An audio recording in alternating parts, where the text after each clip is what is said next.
me, pervy sage.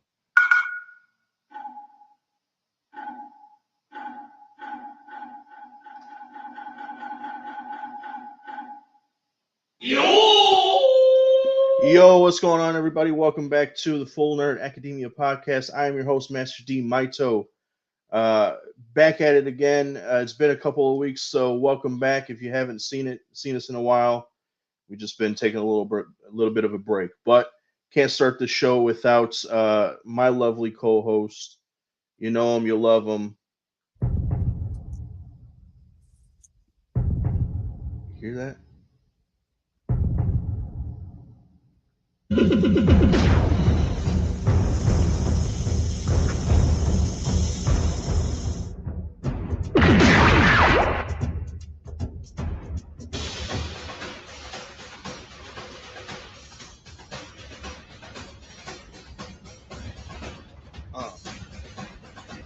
Yeah.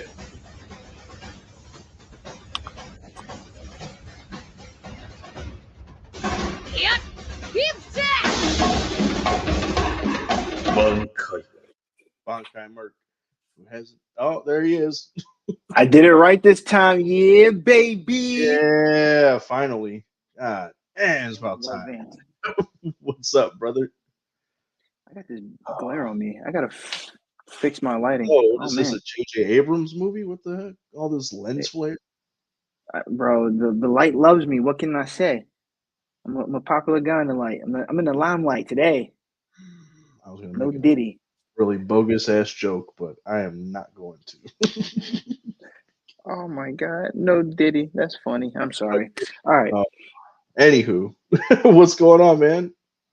Nothing. Just working my butt off, and it's been a very exciting week. It was nice to have the little break. It was definitely needed. The funny thing is, it's a little bit longer than we meant it to be, but we're back. We're here. I'm trying to remember what I did that day. Like when we canceled, I don't think we played D&D. Oh no, we did. Okay, so I'm saying I don't think we played D&D that night. We played a different game, which is actually pretty cool. But no, we played D&D. So I learned about a new board game. Well, it's not a board game, but it's similar to D&D, but it's cool. So it's like World War III. It's called Twilight 2000. It takes place in the 2000. This is what happened like if World War III would have happened in 2000. And it was pretty cool. Like, definitely have fun playing. But we're back on D&D again, and I think we're playing D&D this week. So, I'm excited. I've been enjoying it. How you been though? Been all right, man. Work's been kind of busy. Things are ramping up for the Easter season, and anybody in retail kind of knows anytime around the holiday just is never fun for us. It's fun for everybody else because they get to shop, but we get to be in the midst of all that. So, just been pretty busy working and stuff, man. But other than that, dude, I've been all right. I've just been chilling. Speaking of D&D, I actually found out there's a couple of dudes that I work with, that are in a D&D group. So, thinking about maybe tiptoeing into the dungeon world. You know what I'm saying? Hey man, look, if you have any questions or need some ideas, we'd love to help you out, bro. Yeah, for sure, dude. I always like the haircut, by the way. Boy, here and there with like looking up stuff about like building a character and stuff. So we'll see. Well, I can tell you right now, like the character I really wanted to build. Well, I won't say the character I wanted to build. Like the character, after like playing and then learning a little bit more, I'm gonna tell you a fun character to use. I don't know, I don't know how they play. I don't know if they're playing Pathfinder, but bro, I'm gonna give you two characters to look into. I think it's called the Rogue or Assassin. Right. That's a good one. Mm-hmm. A Rogue or Assassin. That's a good one. The Swashbuckler is a really good character. Look into the Swashbuckler. And cool. Yeah, Swashbuckler is like I understood how the game works already because I played a lot of Fire Emblem. I think I told you that. Shout out to my cousin for putting me on Fire Emblem. So, you ever play Fire Emblem? I've never played it, but I've heard about it. I've seen it. Okay, so the swashbuckler is kind of similar to the swordsman. It's a swordsman, but it kind of looks like a pirate. But it's such a huh? You say it's in a lot of fantasy books, especially ones that deal with pirates. That's usually what they're called, or swashbucklers. Swashbucklers, yeah. I mean, that's Nightcrawler, my favorite X-Men, who we'll be talking about later on, by the way. That's his favorite. If he could, he said, I remember like reading like him saying like if he could be anything, he would want to be a swashbuckler, and that's why he typically whenever he actually fights with a weapon, he's fighting with 3 swords. Shout out to Zorro, because he loves like pirates and swashbuckling and stuff like that. But yeah, that's how I know it is. But my bad, bro. I didn't mean to cut you off. What were you saying? No, you're fine. I'm messing with my new team management. So, and then another good one is a monk. But I play as a ranger. I use a crossbow.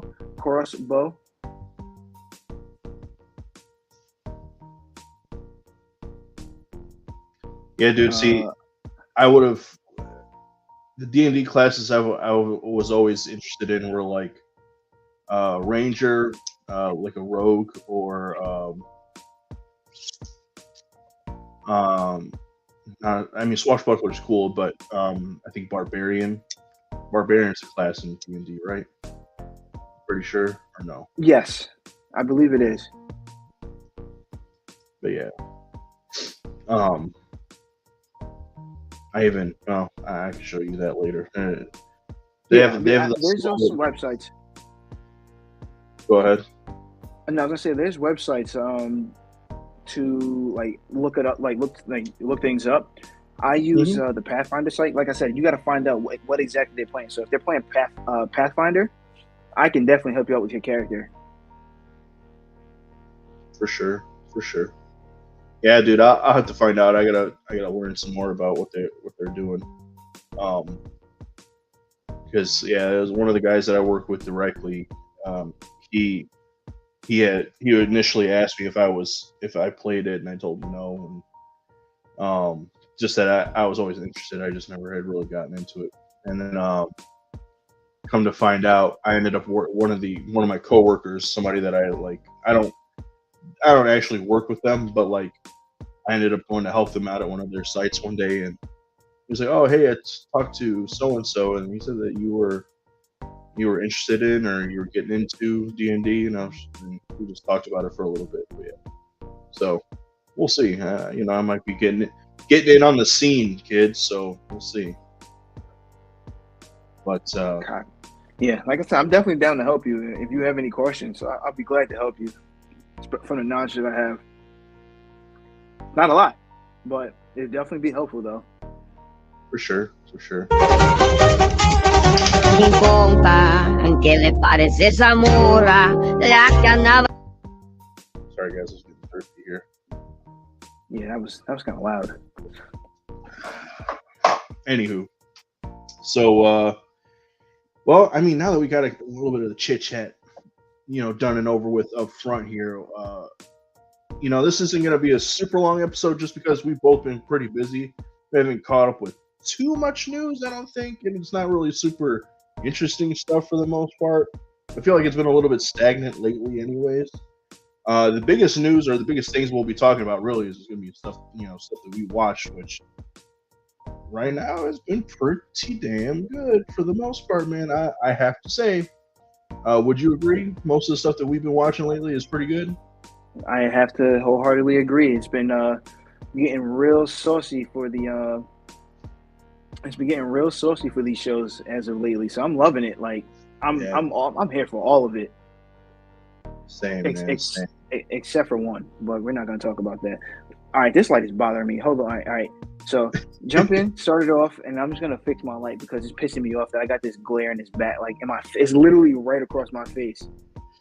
Yeah, it's been bugging the shit out of me too. So why don't you go ahead and fix that while I get us set up for the next part of this here. So, But yeah, guys. So I mean, we're not gonna be. This is your chance for your soliloquy. Say what? My soliloquy. This is your chance for your soliloquy. Okay, sure. I don't really know what soliloquy I have this week, but we'll see. Good news, everyone! Good news is we've been watching stuff, and this is what we're gonna get started with some reviews. We'll be reviewing some stuff. Give me a second here to go ahead and add this to the. Yeah, there we go. All right. I'm gonna just jump right into it, man. X-Men '97. If you have not been watching, spoiler alert, guys. Seriously, if you were a fan of anything '90s animation, specifically Spider-Man, specifically X-Men, BTAS, Superman, even though BTAS and Superman, the animated series, they're not connected to Marvel, they're still in that same group because it was, came out in the '90s and it was like a golden age of animation back then. Specifically stuff that was like comic book related. So X-Men '97 is, what is it, 23, 24 years in the making? No, longer than that. Because it ended in '96. I don't remember. Apparently, I don't know how to do math. It's like almost 30 years. Jesus. It's a long time. Anyways, X-Men '97 basically picks up not exactly where the original X-Men show ended off, just because they had like a secondary finale where things were a little bit brighter, or things ended a little bit brighter. But literally, I think it was like the episode right before it was where we kind of jump off from. So basically, this starts off, again, spoilers, guys. If you haven't watched it, I don't know what the hell's your problem, but you need to watch it. It starts off, we find out, what happened previously in X-Men was that Charles Xavier got killed. He got assassinated by, I think his name's Senator Gyrick. I can't remember exactly. I know his last name's Gyrick, but he got assassinated. He's gone. The X-Men are now like alone, no leader. Well, no like figurehead, which was what Professor X was. And for the most part, they've just been basically like, doing, Professor X's, work in his absence. I gotta say, man, I have never really been a Cyclops fan, and I've heard this all over the internet lately. It seems like they were really pushing to be like, yo, let's make people fans of Cyclops now, because they have beefed his power set up, dude. Like, I don't remember ever really playing as him in like Marvel vs. Capcom back in the day, mainly because I was always like a Spider-Man or a Wolverine guy, Nightcrawler, if you know what I'm saying. But like, apparently, like his moveset in this show is kind of ripped from Marvel vs. Capcom. Dude was like, he's using his concussive blast to like move himself across a room. He's freaking like picking people up and like backing out. He's freaking knocking people back and forth. At one point in the first episode, they're falling out of the almost like Quinjet, out of the Blackbird. They're falling out of the Blackbird, and like, this is probably like some of the best freaking like leadership I've even seen out of Cyclops, like outside of the comic books.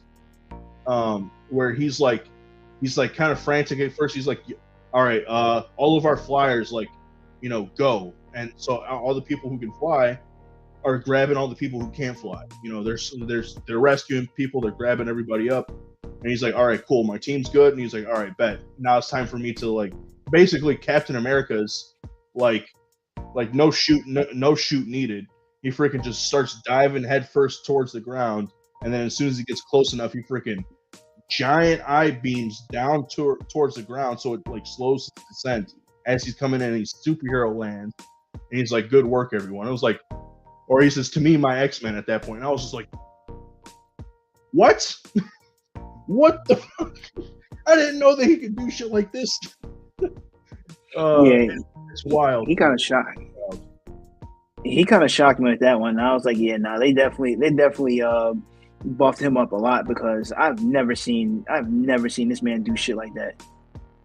Like, I've seen stuff similar to that in the comics, but that's a static medium versus like anything in animation. Like, I have never seen him do anything like that in any animation. You know what I'm saying? So like, No, me either. He just do shit like that. Like, I still think he's a bitch, but excuse my language. I still think he's a punk. But man, nah, like the stuff that he was doing, the stuff they got him doing in this show got me like, damn, I don't know. I think I've been a Cyclops fan. I didn't notice all this long.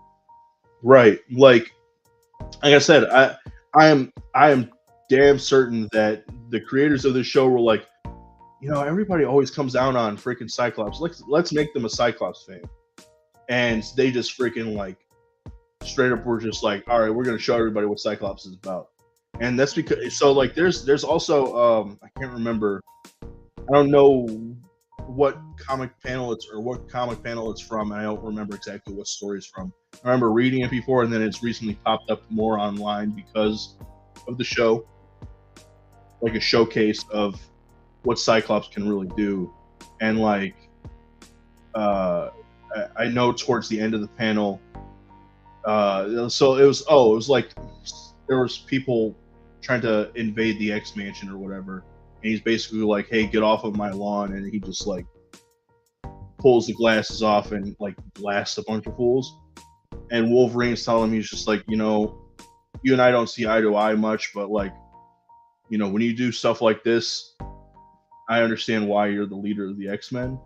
Or he's like, or what is it? He's, I'm glad I'm not the leader of the X-Men. And he like, and then it pans out and you see like this big, huge blast radius where it like scorched earth basically. And it's just like, damn, dude. And like, that's what he really does.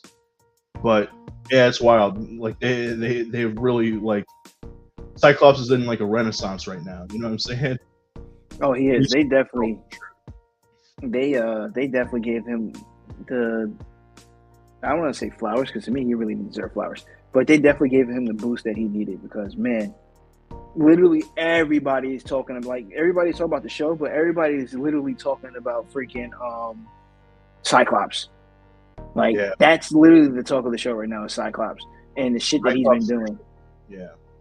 Well, and then so like the story more or less, I mean, it's obviously it's supposed to be centering around the X-Men, but like it seems like specifically they're zeroing in on Cyclops and Jean. Like it definitely seems like they're centering around them because, you know, there's a lot kind of going on with them. They seem to be like the POV characters for most of like the first 3 episodes. So we see that, I mean, you even see this in the trailers. So you know that Jean's pregnant. We see that Jean's pregnant.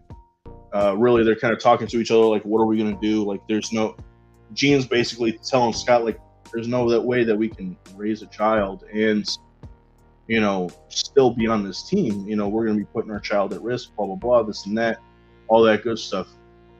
And Scott's, you know, at first he's kind of hesitant, but then he's really kind of seeing her side of things. He's like, you know, you're right. I mean, what have we been fighting for this whole time, if not to like have some time to us type of deal. So, plot twist. What's that? Plot twist. Keep going. Twist. Oh yeah, no. Come episode 3, they're huge plot twists. Anyways, but so it's really kind of centering around them. It's really just like kind of reintroducing us to all the X-Men too a little bit. You see everybody kind of have their time in the spotlight. Speaking of which, Storm, bro. I've always been a Storm fan because I know what she can do. She's always been on display. The animation style in this show is insane. It does so much so very well.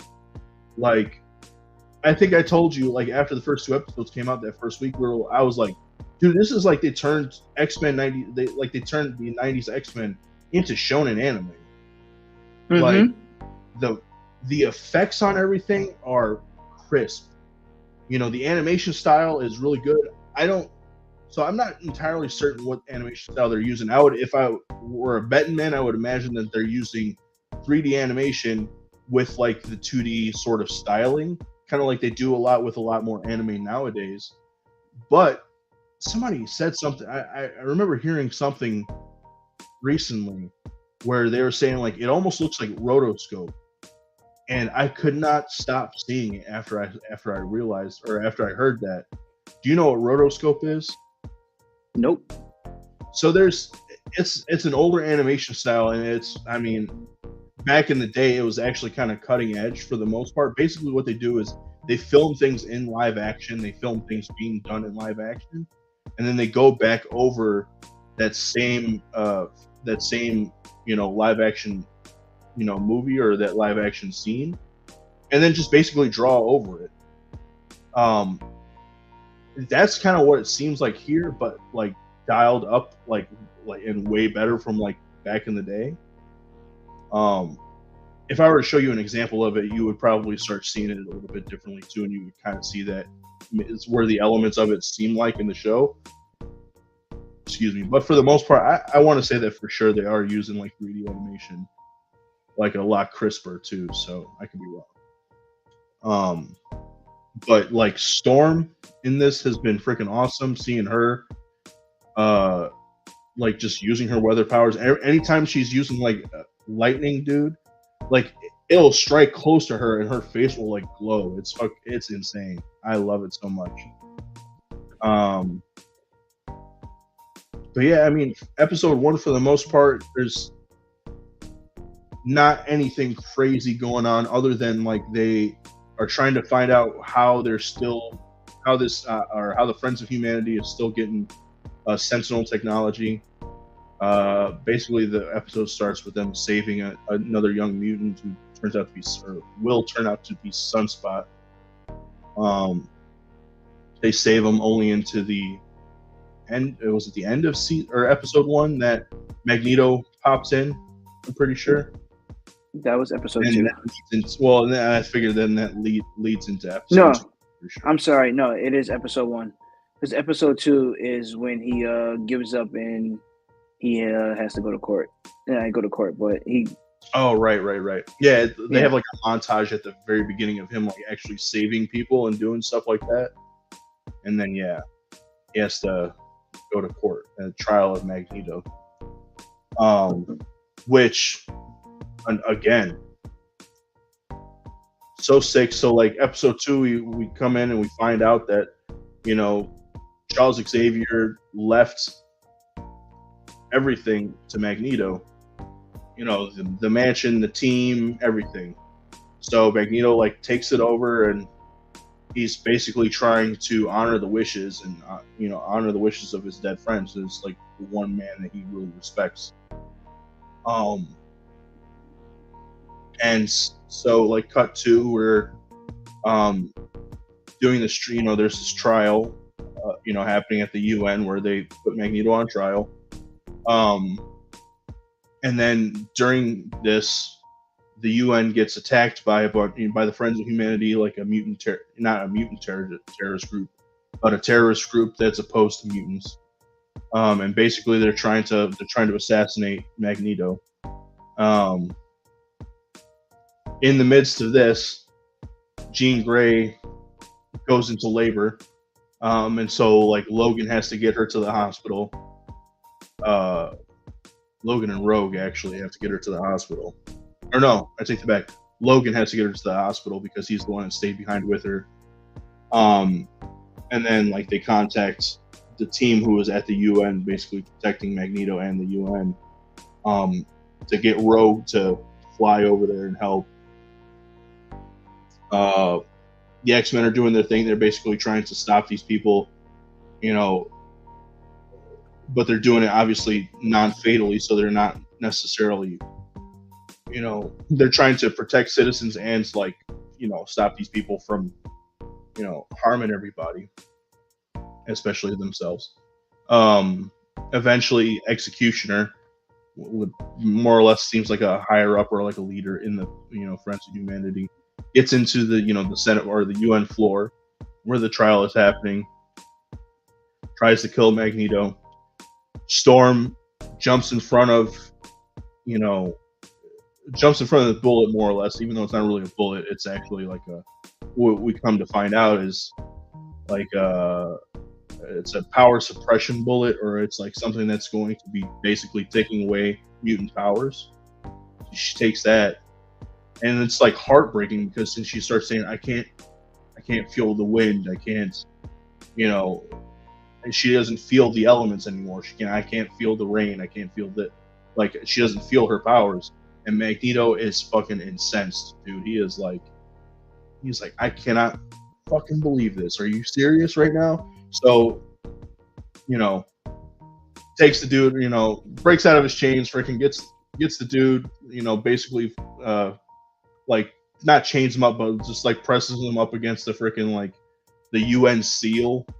And then he like pulls the entire like panel or whatever, and they like go up above the atmosphere.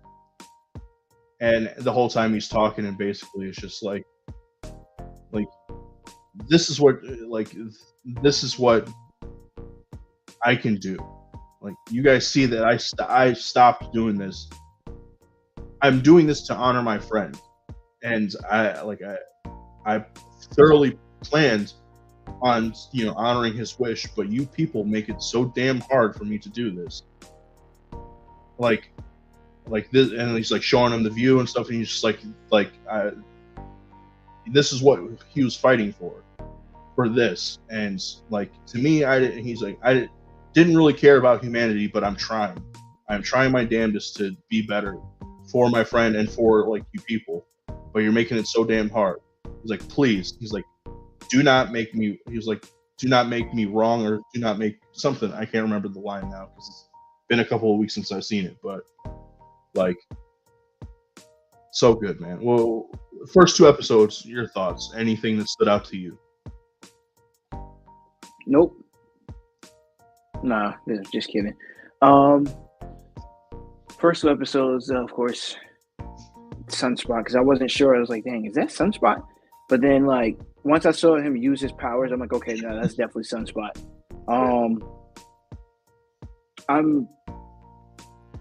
I was actually impressed with like the first 2 episodes. I was really hyped off this first 2 episodes, especially that second one when Storm lost her powers. I felt really bad. It actually kind of made it was really very sentimental. So I was like, I got really sad when I saw that, because I was like, damn, I've never seen the day that I never thought I would see the day that Storm lose her powers. I expected somebody else to lose their powers, like Rogue or Jubilee or somebody. Never Storm. So yeah, it hit hard, especially when she left. Yeah, that made me sad. That definitely hit. It definitely hit hard, but like, so knowing what I know about the comics and stuff, and like, honestly, I mean, the animated series, X-Men, the animated series is almost straight ripped from the comics. Obviously, they changed some stuff up, and it's no different here. Like with this new animated series, they're taking huge cues from the comic book storylines. They're updating some things, but also like they're sort of shifting some things around just to kind of make it fit within a time frame and stuff like that, obviously, but like keeping the context in there and everything too. So like knowing what I know that I'm not going to go into that because I don't want to spoil it for anybody. So, but so, wait, hold on. So we are in episode 3, right? Like that's the first we got, episode 3. Okay. So there was something else too that caught my attention. What's that? Was the other Jean, the real Jean that comes. Oh, that's right. Because that happens at the end of episode 2. Mm-hmm. Yeah, dude. Oh yeah. Well, we don't know it's that real Jean, but we just see it's another Jean. So at first, I thought it was like a Jean from another timeline. So I was like, oh, Bishop is about to go home finally. Like, he's excited. Nope. It was Jean. Yeah. No, as soon as that happened, I knew exactly what was going on. And then this wasn't a huge surprise to me. A, because I know the comic books, but also B, Hasbro does Marvel Legends which is all things based on Marvel properties, whether it's movies, TV shows, cartoons, or the comic books. They already released their second line for X-Men 97, their second line of toys for X-Men 97. And in that second wave, we got Magneto in his hero costume. We got Nightcrawler. So we haven't seen Nightcrawler yet. So that means chances are we're probably going to end up seeing Nightcrawler in this first season, probably within the next couple episodes. We got Goblin Queen. That's who appears in episode 3. And what else do we get? We got Executioner. I already knew he was coming, even though he was in the first couple episodes. I forget who else was in that line. Who else was in that line, man? Magneto, Nightcrawler, Jean Grey, in her normal costume. Goblin Queen, Executioner. Maybe that was it. Maybe it was just those 5. But yeah, so they already kind of ruined that. Now, you could have probably argued they're just doing a wave. It was X-Men 97 related, so chances are it's going to be in the show. So I already kind of knew, but again, that's because I follow toys and shit. So, but yeah, so episode 3, we find out the other Jean that came running back at the end of episode 2 is the real Jean, and then the one that Cyclops has been with, that Cyclops married, that Cyclops had a child with, is a clone. Now she doesn't think she's a clone because she has full memories. She remembers everything, while the Jean that came back has very fragmented memory. Doesn't remember much other than people, a couple places here and there, blah blah blah. She has very fragmented memories and shit. But I'm trying to remember how they explained Beast did some DNA samples to see, right.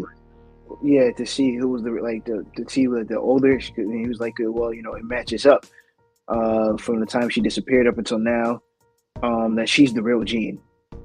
And the clone didn't want to believe it because she's like, how is this possible? I have all the memories and all that stuff.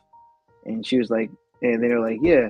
So then she tried to rely on Scott to back her up, and Scott didn't back her up, and then pissed her off. So then she left and took Nathan with her. Yeah. Yeah. And then she started hearing stuff, and the baby monitor. That's what that is that they had, and she was listening to Mr. Sinister talk to her. So then that's how she found out she was a clone. And right. He was feeding her that bull. Yeah, we come to find out that Mr. Sinister was behind it all along. It wasn't Agatha all along; it was Sinister all along. No Agatha. No Agatha. No Diddy. Anyways, but yeah, so then basically she. And it's more or less kind of showing it's telling us that this clone is under Sinister's control. She even has the diamond on her forehead or whatever, so he kind of starts controlling her and manipulating her and stuff. And basically she attacks the X-Men.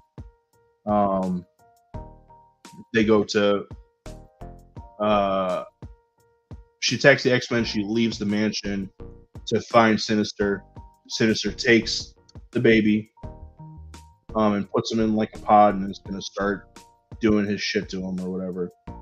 So the X-Men, obviously, they follow, they pursue to save not only the baby, obviously, but to save Goblin Queen Madeline Pryor at this point.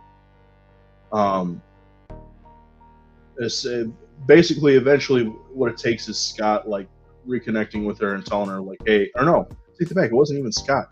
It was the original Jean Grey telling her you're your own person. Don't let him manipulate you, control you, and you're just as much me as you are him, or you're just as much me as you are you, and like just think about your son and like look what he's doing to him now.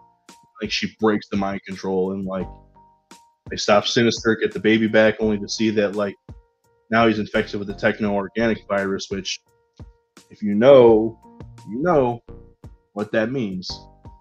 Cable, Baby. Cable. So at the end of the episode, like through these first couple episodes, Beast was working on fixing Bishop's time skip or time whatever the hell it's called, his time machine, his little wrist gauntlet, so that he could get back to his time.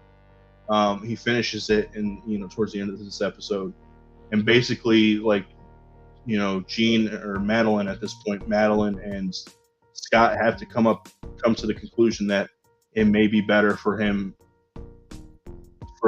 Bishop to take baby Nathan to the future where they can hopefully help him, or there's somebody else in that timeline that can help him to like mitigate or take away the techno-organic virus, which again, if you know,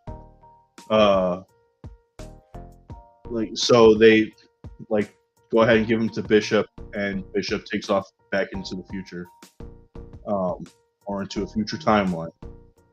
So yeah, and that's where I think is pretty much where we end off on episode 3. Yep. But yeah. Yeah, that was dope. I loved it. I can't wait for episode 4. Like I'm dying for episode 4. I know, dude. I'm so hyped. I'm like, I didn't say it because we were talking about it, but they also dropped another spoiler in there too. Like I think we're gonna end up seeing some, because they were very big on collaborating with others. So I know we've seen in X-Men, the original X-Men, of course, Spider-Man was in there. I think Punisher was in it too in one of the episodes. I don't remember. I know they definitely did some collab in X-Men. Maybe not. No, I remember him being in Spider-Man. I know he was in Spider-Man. He could have been in X-Men. I don't remember 100%. So yeah, I can't remember all the collabs that they did for it, but they're gonna start doing that. So what I picked up on, and I caught that shit instantly, like real, like I caught it like that, and I said, oh, that one Leonardo DiCaprio goes, hey, whoa, did he do that? The point? Yeah. That was me when I saw Spider-Man. So I got real excited. I'm like, oh shoot, we might get Spider-Man here. And then I started seeing more and more that they were talking about possibly bringing Spider-Man 4 back. Spider-Man 94. That's what they're gonna call it, Spider-Man 94. Yeah, dude. So yeah, you told me about that. So what he's referring to is in the very beginning, before they start the intro to X-Men 97, where it says Marvel Animation. It's somewhere in there where they like have flashes of Spider-Man, right? Yeah. Okay. And he looks just like my background. It's probably similar to like what they do with the movies then, right? Where like in the beginning they show like all the movies and stuff, like for the Marvel Studios. They're doing that for Marvel Animation with the animation. Yeah. Cool. Well, but it looks so. Huh? Go ahead. But I was gonna say it looks so clean though. Like the way they did it is like how the way he looks is like how they should have they would have drawn him in X-Men 97. So that's how it looks. Like definitely take a look at that. If you guys not pay attention to that, or if you guys have not watched episode 3 of X-Men 97, really focus on that part. You'll see Spider-Man back there. I have to check it out. I'll definitely have to check it out after we get off of here. But another thing too is like pay attention to the opening credits with the opening title scene and everything like that. They change up every episode. Mm-hmm. Specifically when it gets to like when it's showing off which X-Men are going to be in the episode more or less. I love the intro. I love it. It's so it's not 100% the same theme song. No. They changed it up a little bit, but it's good because they fit every X-Men into it. Like Morph's in it, Bishop's been in it, Magneto has like a title card now. It's very nostalgic. 100%. it's very nostalgic, but at the same time, it also updates because they're using the new animation style, obviously. And then not only that, they're actually fully animating things. So like things like when Rogue goes to throw the Sentinel over her head. You know, before it was just that you just saw her going like this. But here it's actually like she's like jumping up and then like full physics like slamming this thing. So like it's dope. Like they updated it, they updated the animation, they updated the song, but then like it pulls that pulls your nostalgia string because it's like, hey, remember when you were watching this Saturday morning? So it's just been so good, man. I really cannot recommend it enough for people. You have to watch it, especially if you're a fan of the early 90s show. Watch it. If you're a fan of X-Men, watch it. Hell, if you're a fan of animation in general, watch it. It's good. Agreed. Agreed.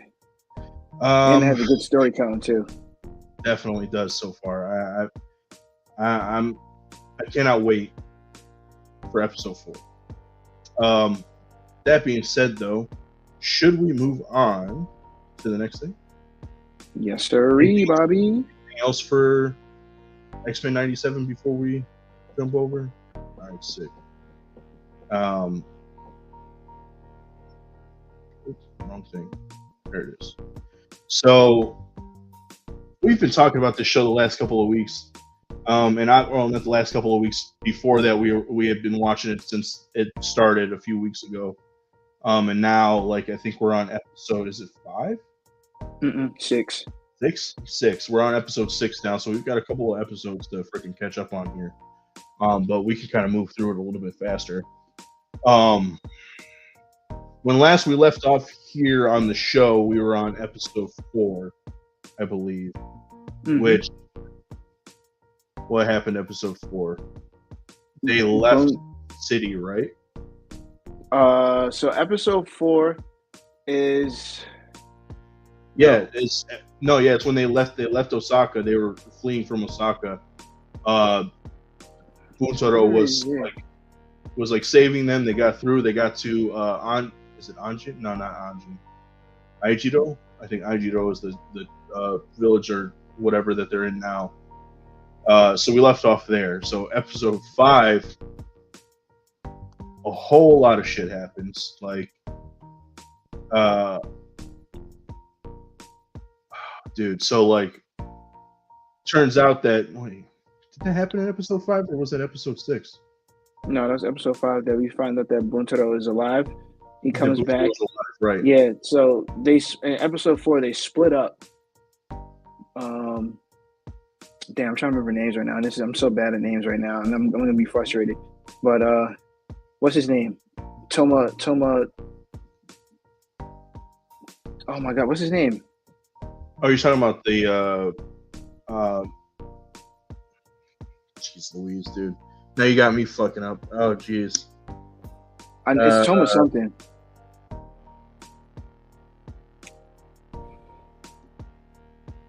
All right, I gotta look it up because it's gonna bother me. I normally it's not Tabiya-sama. I don't know. Oh my God, dude. Is it Tokasama? No, that's not it. Jesus, but anyways, he leaves. He basically disappears for a bit, and this is what happens. Toranaga, yes, thank you. Toranaga leaves, and he put, I forgot who he put in charge, and that's when the son killed the what you call it. Oh right, he killed the messenger or whatever, right, from Osaka. Yes. So then Toranaga comes back and was like, basically like his son's he's like my son's an idiot, which he is because he got sweet talked into killing that guy by the nephew. So then he was like, my son doesn't think on his own, and he was definitely basically talked into it. So he was trying to figure out who it was, and he was trying to figure out who it was, but he was like, all right, nah, I know it's the nephew, so this is what we're gonna do. The way he flipped that is crazy. So he's like, all right, I'm gonna give the cannon regimen to the nephew, instead of letting punish him, because he's like, yeah, don't worry, I'll take care of it. Yeah, he's like, don't worry, I'll take care of it. I'll punish him. He says, no, don't worry about it. I got this. And then he gave him the regiment because he was like, a person like that, we can definitely use. So basically, so he can watch him. And then they also found out that, well, Toranaga has a spy in the city too. So they were trying to figure that out to see who the spy was. And that's when Buntaro comes back after the Anjin clapped Mihiko's cheeks. Oh, Mariko, yeah, dude. Yeah. Like I'm fairly certain that it was her, right? That he clapped. Yep, definitely was. Because obviously you didn't see her face. You could see her silhouette, but it wasn't like it's not his consort, the woman that they gave to him. It had to have been somebody else. And I was fairly certain it was Mariko. And then like he keeps hitting at it, but she's just like, I don't know what you're talking about. I don't know. Yeah, but she gave it away when she realized that Buntaro was right. That Buntaro was alive still. Was alive, and she was like, "Fuck." Yeah, she's like, "Damn, like my husband's still alive. I gave up the cheeks. Like this was not supposed to happen." And then, so Buntaro is not a fan of Anjin, and they had a sake drink off. Oh yeah, that was wild. Because first the Anjin was like, he's like, because they're drinking out of little sake cups. The sake cups are small, and he was just like, "Oh, bitches drink out of this." He fills up his soup bowl with sake, and it's just like drinking it full tilt. And then Buntaro was just like, "Well, I'm not gonna let this motherfucker show me up." Fucking flips his soup, fills up the soup bowl, and they're going shot for shot of sake out of these damn soup bowls. And Mariko's just like not having it this entire time. And then Buntaro's sitting there talking shit about her. And he didn't even talk shit about her. He was talking shit about Anjin. And then something happened. Then he made her tell her story to the Anjin. He was like, "Look, you can tell me anything. You don't have to tell me what really happened." He said you can make something up. And then she just told her life story. And it went from there to he was beating her. Yeah, after they called it a night, yeah. Yeah. So that was wild. Then they told then she was like, like from here on out, it's just me translating anything you want me to say. There's nothing else that I'm helping you with or nothing like that. Right. So Anjin wasn't really too. Other is going to be between other people. Yeah. Like, I don't have to speak to you. I'm not going to speak to you anymore. Type of shit. Yeah. And, and then the story just got wilder and wilder, bro. Like that. All right. So now I think I'm jumping into episode 6. No, because it was at the end of episode 5 when the earthquake happened. So you're still in episode 5. Yeah. So then it went from that to because he requested the meeting. Was it episode 6 when he requested the meeting, or was it episode 5? So no, I think that's episode 5 still. Yeah. Episode 5, yeah. The Anjin ended up rescuing Toranaga from the earthquake, bro. That was wild. That earthquake. Yeah. How it split the land. He fell in. So he ended up giving him the swords once he rescued him. So he was like, "All right, well, I'm not sending you home, but this is what I'm gonna do for you," and gave him he gave him the regiment cannon. He was the cannon of the regiment. You know what I'm trying to say? Yeah, he's giving him the cannon regiment, and then not only that, he's making him he's basically making him a lord. He's making him like a daimyo almost. Mm-hmm. Like, he gives him a fief. He gives him some land. He gives him a regiment to freaking look over. So he's giving him men. He's giving him all this shit, and like the Anjin's just like, dude, I just want to go home. Just want to go home. And That's he's like, nope.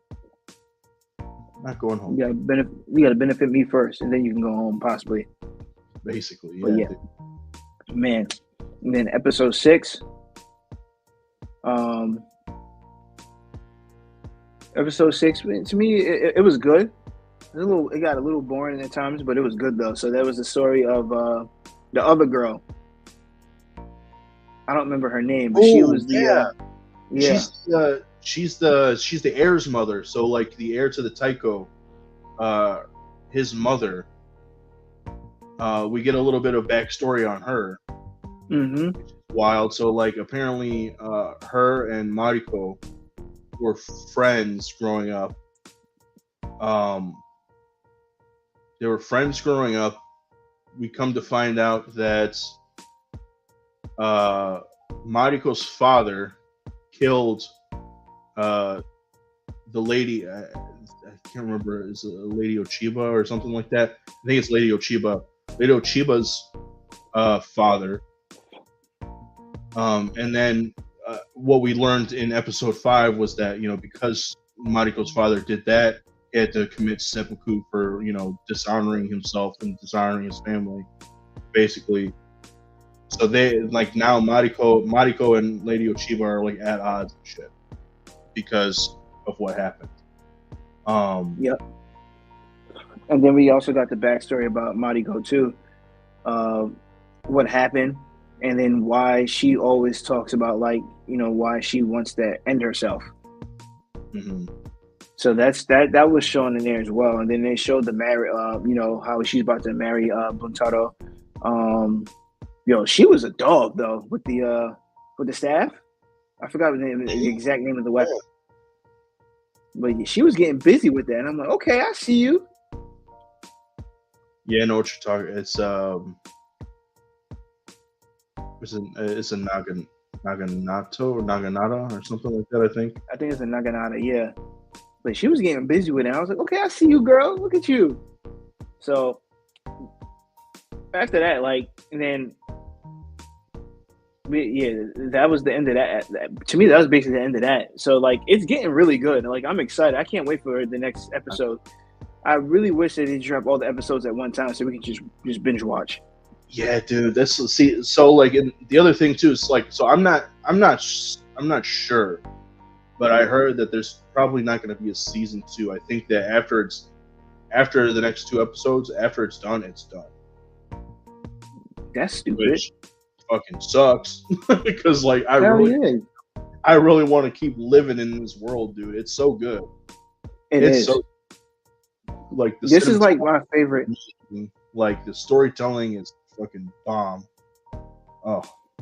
Yeah, and the Edo period itself, I love the Edo period because I'm big on samurais, ninjas, all that stuff. So this is why I'm thoroughly enjoying it, and then it shows just more of what's happening in that time period as well. So I was really excited to watch this. No, 100%, dude. Yeah, I'm the same.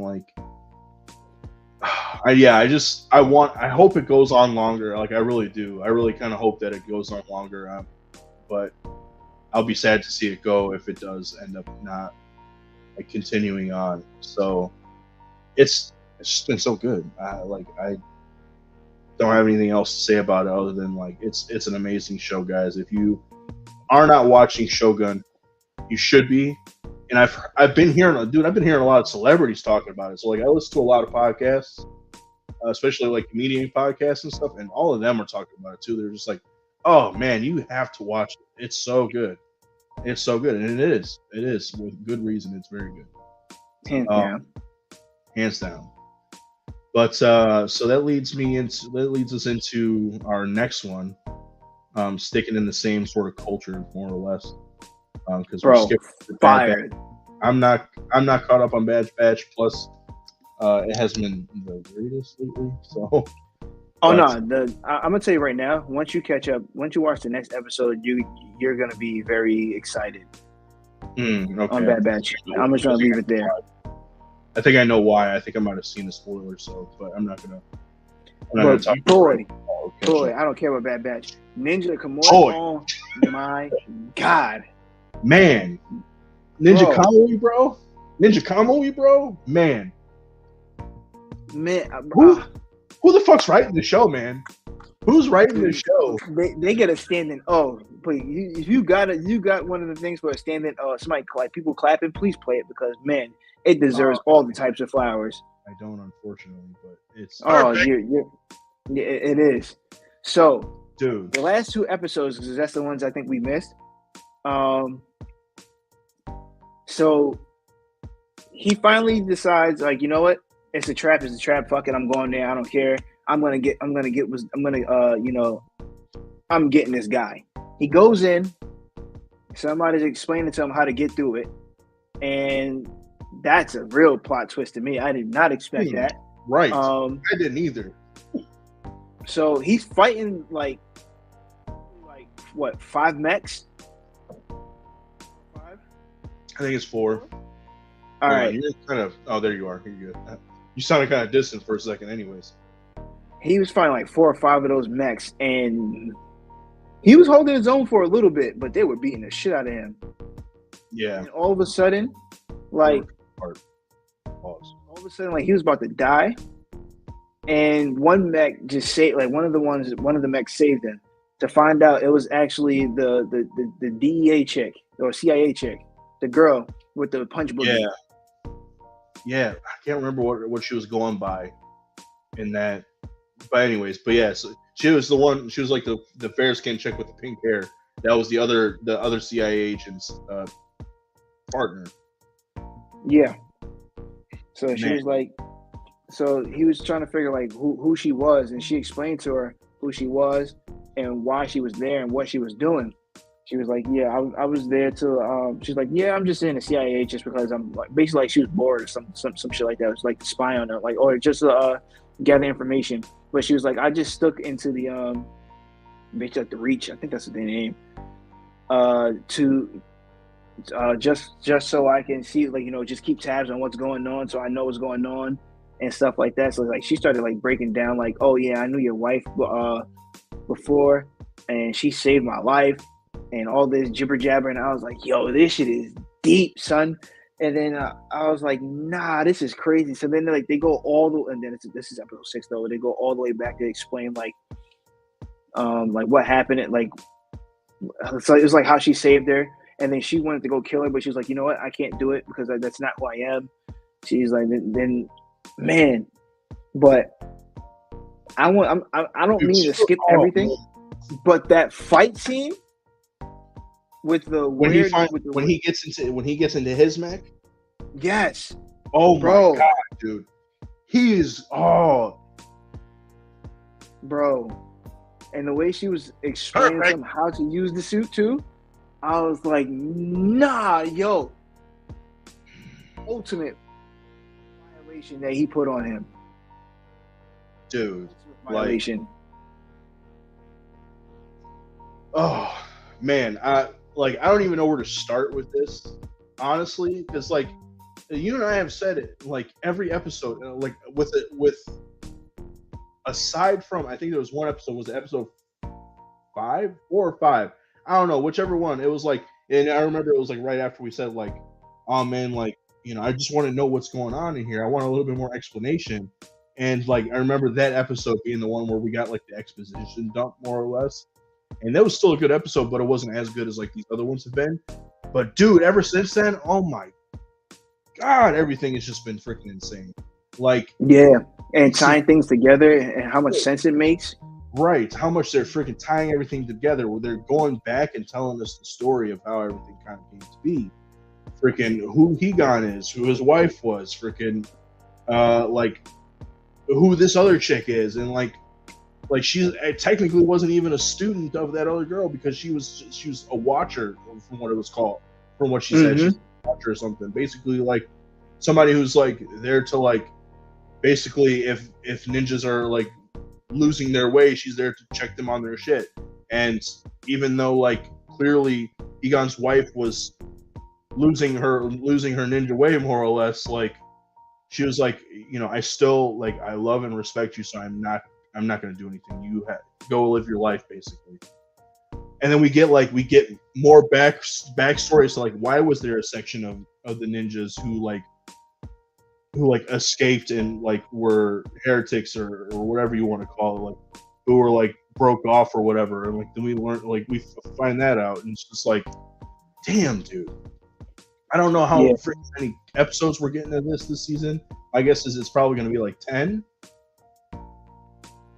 But bro, oh my god, like, where has this show been all my life?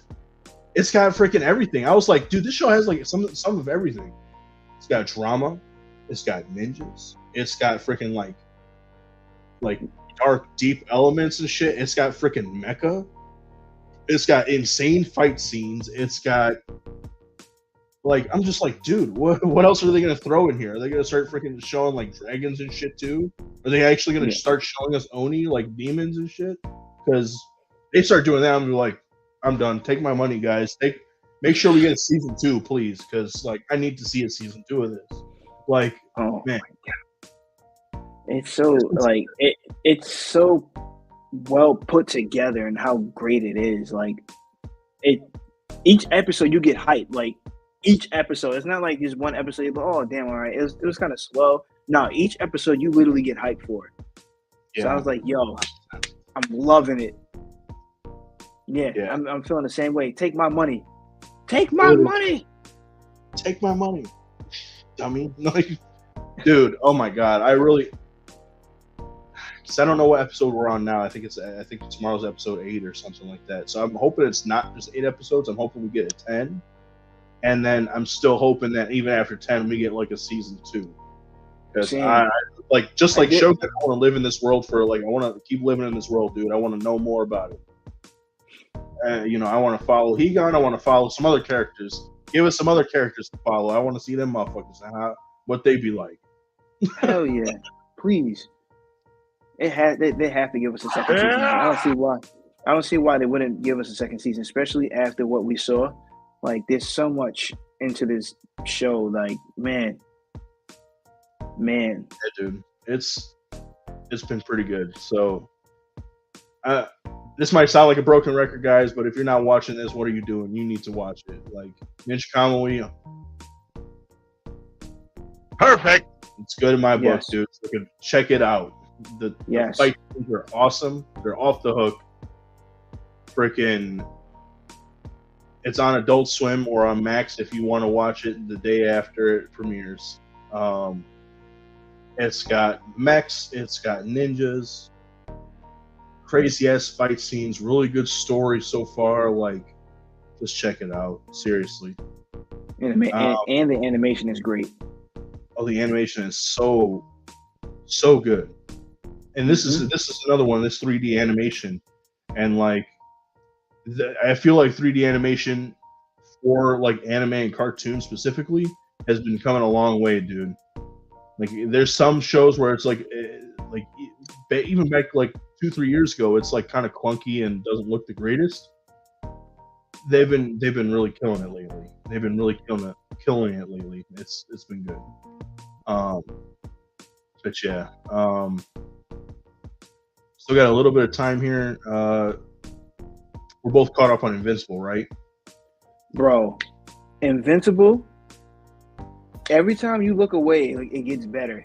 I know you're gonna talk about the 2-3 episodes, but I really want to focus on, is it episode 6, the last episode that just came out on Friday? Mm-hmm. I think it's episode 7. Yes, I'm sorry. Yes, you're right. Episode 7. I want to focus on that episode in particular, and the reason why is because I love what they did and how they explain animations. Because what you're talking about, bro. All right, so I didn't know and I forgot this, but apparently that whole spiel is in the comic as well. But rather than it being about animation, they talk about comics. So, first 5 minutes of this show, dude, we find Mark and Amber. They're going to a Comic-Con, right? And Mark is geeking out. He's like, "Oh, I'm gonna go stand in this line." He gets in the line to meet a writer for one of his favorite comics, Seance Dog. And apparently, in this universe or in this version of Invincible, Seance Dog has its own, cartoon or his own show. So he was like, apparently the writer is involved with it or whatever. So he asks the writer, he's like, hey man, when are we gonna get season 2 or when are we gonna get this season or what, this new season or whatever?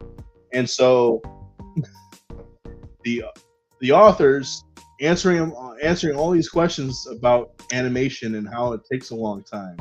He's like, hey, have you ever noticed how like sometimes you might have like a really still scene of just somebody's face, but their mouth is covered up so you can't see what's going on, but you still hear their voice as if they're talking, but nothing else is moving. Or maybe sometimes you get a wide back angle shot of just the back of somebody's head and they're facing somebody's facing them, but nobody's really doing anything in that scene. Or you get really big pan shots from above where you feel like everybody's moving, but nobody's really moving. Or there's some shots where this person looks even better and it doesn't even look like it's almost not word for word, but like that same vibe from that speech in the show was in the comic as well. Like there's a panel where he's like, yeah, drawing takes a long time, and if you ever look, sometimes we just reuse art in order to get it out on time. So we might reuse panels or we might reuse art, and literally like the next 2 or the next 3 panels are all the same. The only thing that changes is there's word bubbles in it. Mm-hmm. So it's so funny. I was laughing the entire time that was going on the show. I was too. I was cracking up. So I was like, "Yo, that was perfectly put in." And then like literally as you say that, and then you start to actually focus on like the cartoons, or even just in this moment, you see it in this actual episode too. Like you actually pay attention. It happens in that episode before we can break it down. But I had to focus on that because I have to find that so dope, because we're sitting to talk about like cartoons and stuff, and exactly what he said is what you see in cartoons. But man, this was really good. I think the last time we left off is we see that Nolan's still alive. Right. Mark goes there to the other planet, sees his father, and then Vulture come and they attack. That is just a quick update of what happened before it went away for like 3 months. Vulture beat the shit out of Nolan and Mark. They take Nolan away back to Voltrum, and Mark is just there now.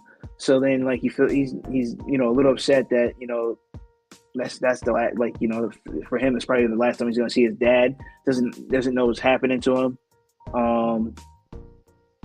And then he takes his. So now we're in the part where like he takes his brother back to Earth because he didn't want to leave. Like they told the bug mothers, like, well, you can see that he's going at a quick rate because of the Vulturemite DNA. So she was like, I would feel better if you take him with you, Mark, to planet Earth so he can learn how to use his powers. At first, she was like, well, because he's going to live longer than his mother will. His mother, the Thraxans age at a very rapid rate. So, like, what's going to be centuries for a Viltrumite is like literally not centuries. Centuries for a Viltrumite would mean like several generations of Thraxans will have lived and died by that time. Yep. Like, yeah, I want to say that like she even explains that like when Nolan came to Thraxa, she was like a little girl and then grew up. I mean, that sounds kind of weird. It does. It but does. she was basically a little girl and then grew up and then married Nolan, like within less than a year of him even being there. Yeah. So like, and then even with Mark being there for like a short amount of time, she has already grown, or she has already aged probably about 20 to 30 years, like to the point where she knows I'm going to be dying very soon. And that's just the way that Thraxans are. So like with Oliver, like he grows older faster, or he grows up faster, but because of his Viltrumite DNA, he's going to live a very long time. He's not going to actually die. Yeah. At least he's not going to die. He's definitely going to live longer than his mother would. So she's like, please take my, please take your brother home with you and like give him a life. Because by the time he's even old enough to like know anything that's going on here, many people are gonna not even know who he is. So, man, that was a good one. And then Mark's mother decided, you know what? Like he comes home with Oliver, shows his mother. Mother was, a little hurt. Of course, I understand. We all will understand that. But she's like, you know what? Don't worry about it. I'll take care of it. I'll raise him. I'll raise him as he was mine. And she's definitely been doing that, and I got to give her a big kudos to that. And then she has her moments where she feels alone and stuff like that. And then now we go to Mark and Amber. He finally comes back. She's really excited to see him. Introduces him to like the group that she was with. Because he was about to tell her, like, he's about to say something and realize, like, other people are in the room until she turned around and he was like, oh, okay. Yeah, right. I went to go visit my grandmother, I think he said. But, or aunt or something like that, I forgot. But that was funny. So I was like, all right.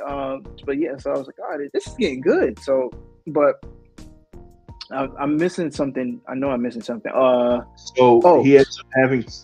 What was it? I'm sorry. No. I was about to jump to the Guardians, but go ahead. I was gonna say so. But yeah, so like their short amount of time, they really have a very short amount of time together because almost as soon as he gets back, he gets called back by Cecil. Because he has another mission for him. And I think this is where you were going to say about the Guardians, because it's from there that they end up going into space, I think. Yes. So they had to go into space because of damn, what the hell is that? He's from Mars, but I can't think of the damn hero's name. Shapesmith. Yeah, Shapesmith. Shapesmith took over one of the astronauts' bodies and just left him there like a retard, so he can go to Earth and learn about the culture of Earth. And one of the actual astronaut ended up getting taken over by this shit. Looks like, yeah. To me, you already know what I'm about to say, but to me, this is literally like the Starro story. Yeah, more or less. And what we find out is that the Sequids are like more or less slaves to the Martians, and the only reason that they're slaves to the Martians is because of the Martian like physiology. They can't like grab on and like take control of their bodies. Yep.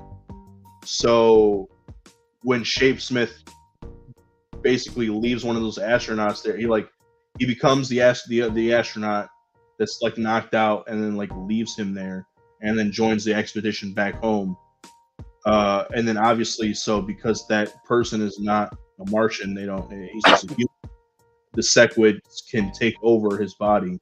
And so then the Sequids take over his body and then thus take over Mars, because now they have, a way of like controlling people, or controlling rather. So basically what we find out is that they have, they have now enslaved the Martians and gotten them to like build a ship for them to take to Earth and take over Earth.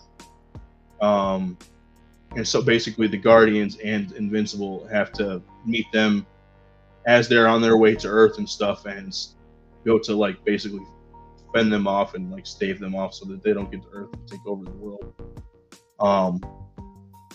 Which like was a dope scene. They like almost didn't make it a bunch of times. Like literally to the very end, like we thought that they had made it, only to find out that freaking Adam, Eve, and Rudy get taken over by the Sequids. And like, I remember when that happened, I was like, "Oh fuck, man, for real." Yeah, I said the same thing. I'm like, "Oh, you got to be kidding me, really? Like, how do y'all two get caught?" But Then it goes into like another scene where now those Guardians are there on Mars, or not Mars, in space, and then the other Guardians had to deal with the prison break. And man, that was fucked, bro. Oh my god. It was so harrowing, dude. It was like, so the only Guardians that are left on Earth basically to like protect it while the other Guardians are in space are Duplicate, Rexplode, and what is her Shrinking Ray, I think is her name. Shrinking Ray, yeah. And so everything's all copacetic at first, but then there's a break-in at their facility or whatever, and it turns out basically I think these guys are supposed to be like almost like the Serpent Society, but different. I can't remember what they were called.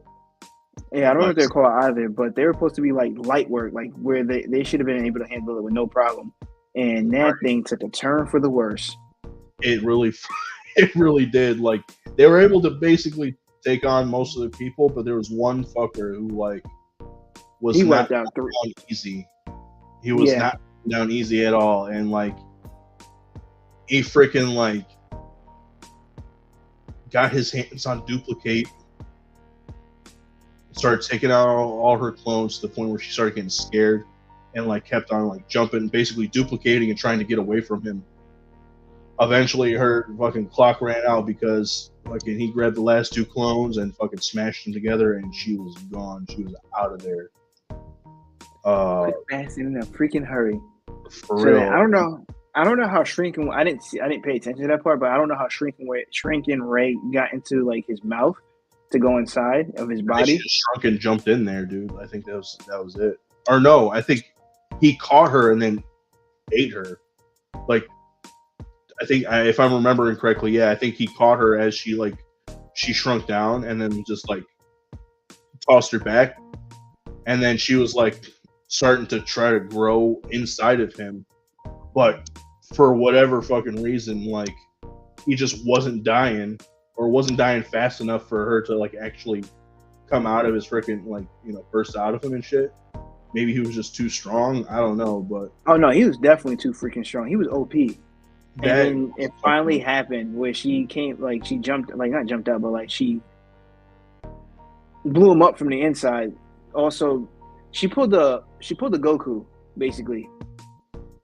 She sacrificed herself, like Goku did with Raditz. Oh, you're right.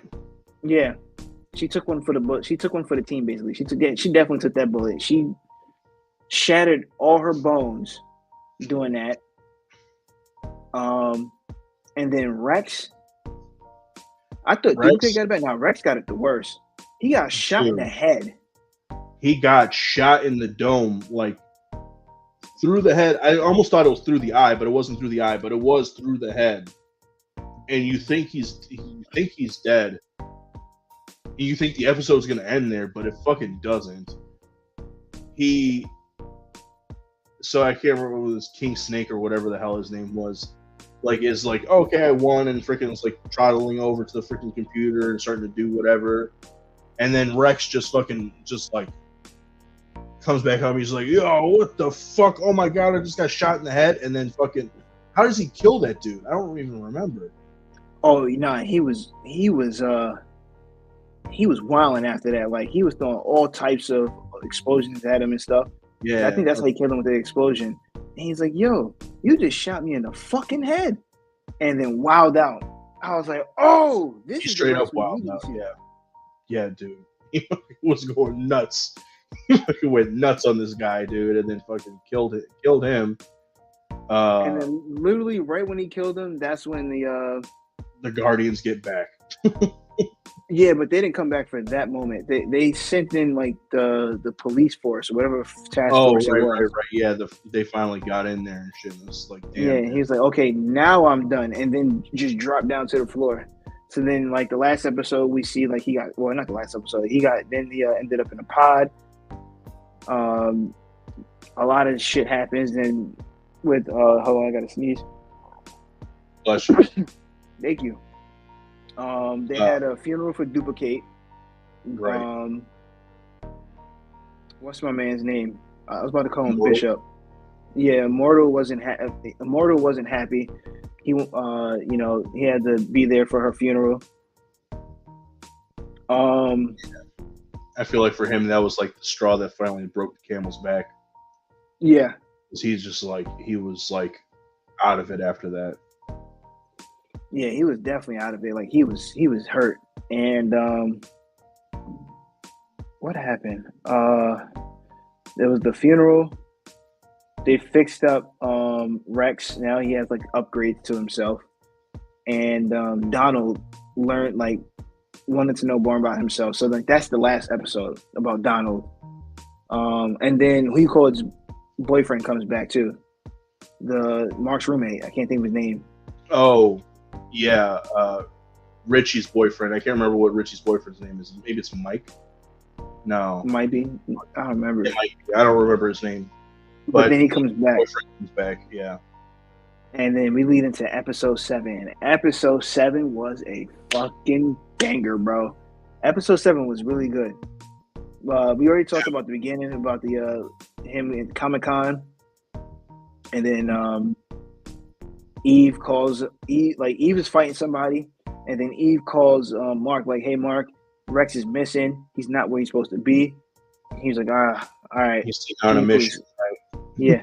So he's like, "Can you please just?" He's like, "All right, just send me the location. I'll take care of it." Bro, Rex was, I ain't gonna lie, like that upgrade he got is it's pretty nice. Yeah, So it is started, really like, nice. It's yeah. it's funny as shit, dude. Because he's taking on, I can't remember what it is, like Octobos or something. So this big, huge dude with like basically like a Davy Jones freaking squid head and shit like that. They're like robbing some facility and shit. And Rex is like, he's giving him quips. He's freaking talking shit back and forth, and he's giving him his best and stuff. But then like it gets to a certain point, and he starts getting fucking stomped. He starts getting literally freaking stomped by this guy. Yeah, and you're thinking, like, damn, is he gonna fucking die again? Like, is he really gonna die? And then it's like right at that point that Invincible comes in, knocks the dude back, and then him and Invincible chatted up for a second, and he's like, I'll take the big guy, you take them. He's like talking about the guy's henchmen or whatever. And Invincible's just like, he was like, dude, he was beating on you. And he goes, no, trust me, I need this. It's like, right, all right, and then just flew off and started beating on the henchman. But I ain't gonna lie, Rex got busy, and then ran out of bombs. When he realized he ran out of bombs, put his hand like he was freaking Spider-Man. Did that? I was like, okay, Spider-Man. I said the exact same thing. I said, oh, we got Spider-Man in our hands here. Let's go. And a little freaking like nozzle popped out, and he's just like, bro, that was a big like, blast too. Knocked dude, killed him, right? Yeah, he killed him. Killed him. He said, well, leading off with that next time. Right? He's like, should have let off with that one. I was like, yeah, maybe you should have. But man, so then we go from that. Him and Invincible was having a conversation, and it was nice, nice sentimental conversation for those two. Right. And then we cut to Mark and Amber. Well, it was really Mark and his mother. They were talking, just to see, like, he wanted to know, like, what was it like, before she, like, when she first met Nolan. That's what he wanted to know. And she was telling Mark, like, what it was like and stuff like that. And then we were fast forwarding because it was kind of important, but who cares? Because it kind of foreshadows this part here. So he was like, you know what? I'm gonna take a break. Oh, Rex, I forgot a part because Rex was like, yo, look, dude, I know you. He's like, because Mark was like, oh, I was with Amber. We were at Comic-Con. He goes, oh, dude, like, yo, like, we're the Guardians. Go be with your girlfriend. We can take care of anything. Like, that's why we're here. He's like, are you sure? Because I feel like he's like, bro, come on, we're here for a reason. So that's the fact. Now we're fast forwarding. So he's like, you know what? All right. Yeah. So he's, you know what? All right, I'm gonna take that break. So he took him on his word, and he flew like that, like, from now on I need 2 days off. Yeah.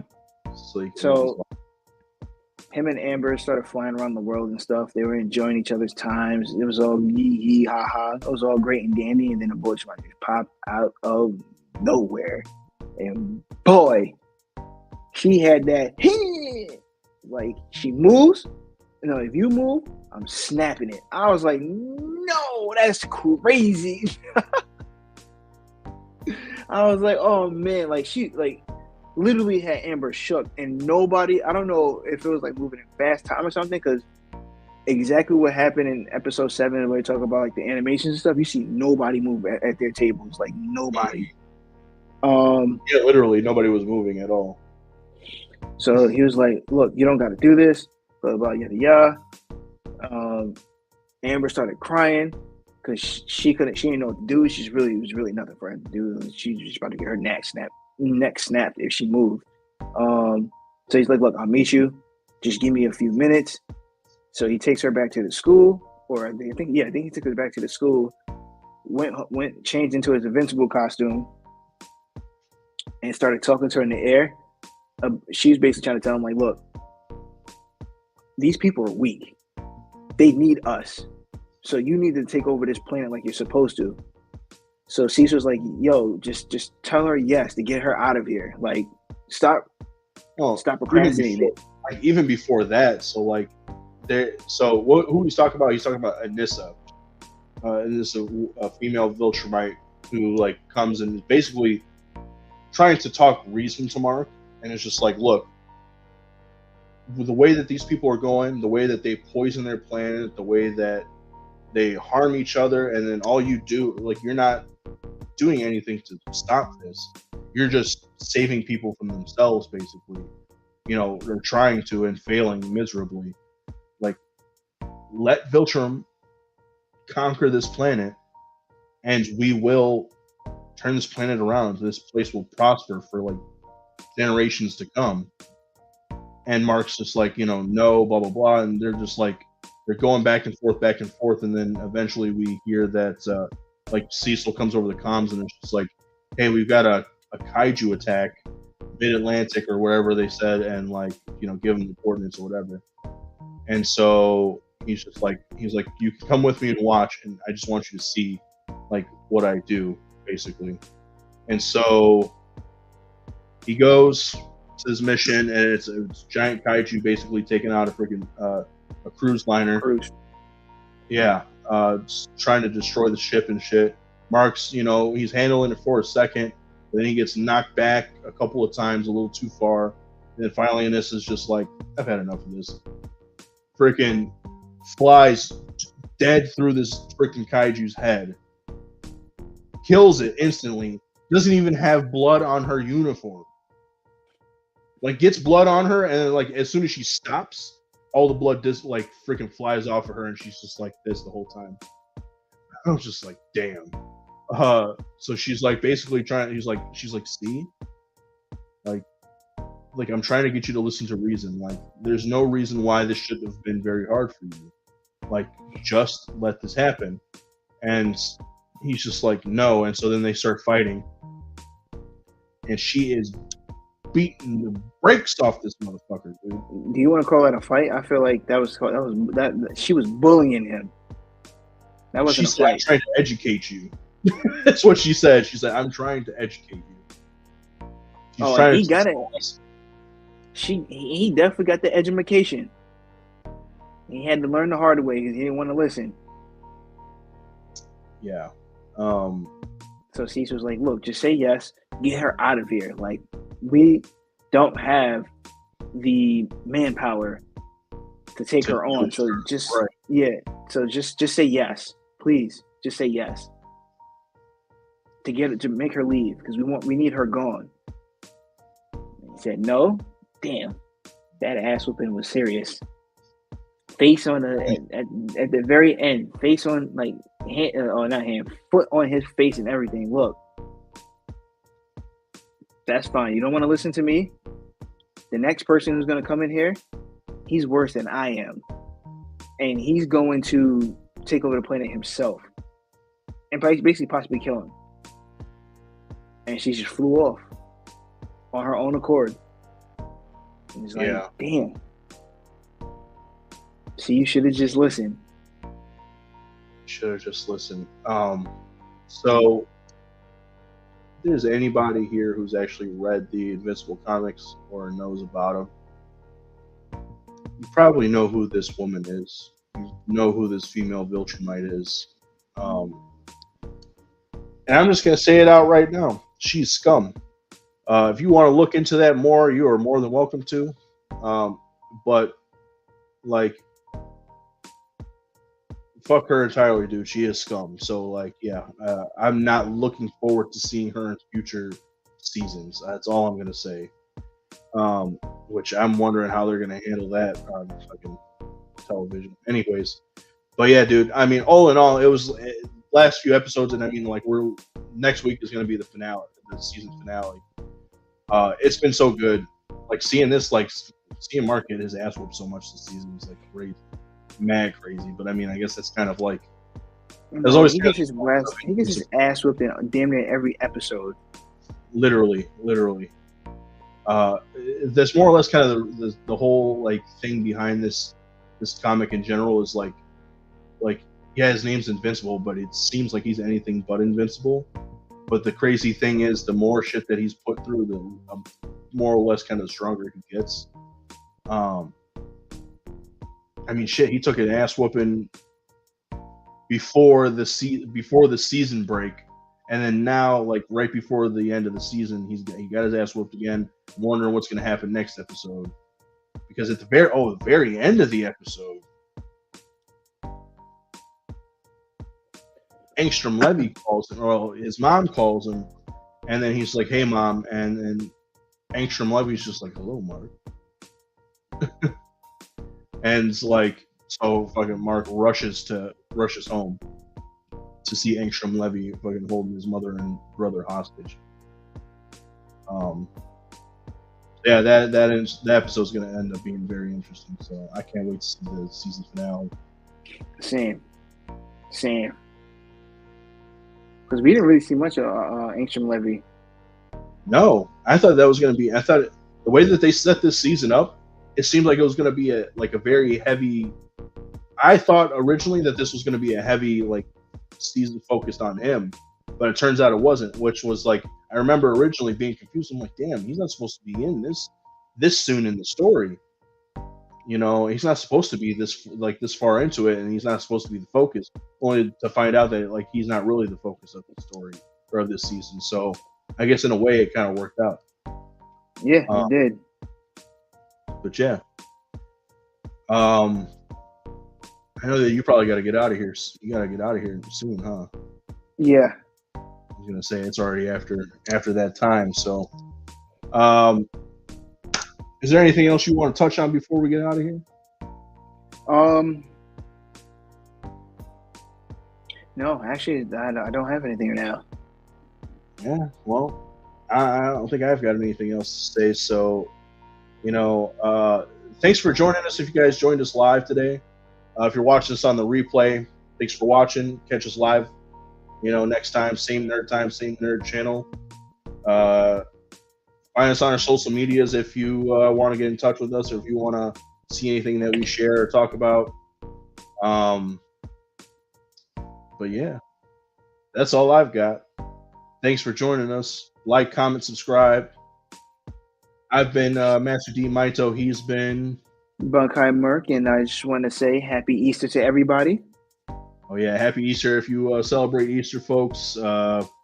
If you don't, have a good Passover or just have a good Sunday. But until next time, peace. So yeah, can you hit that intro? I mean, the intro. Can you hit that outro for me, please? That outro, of course, sir. I can hit that outro. That's the way.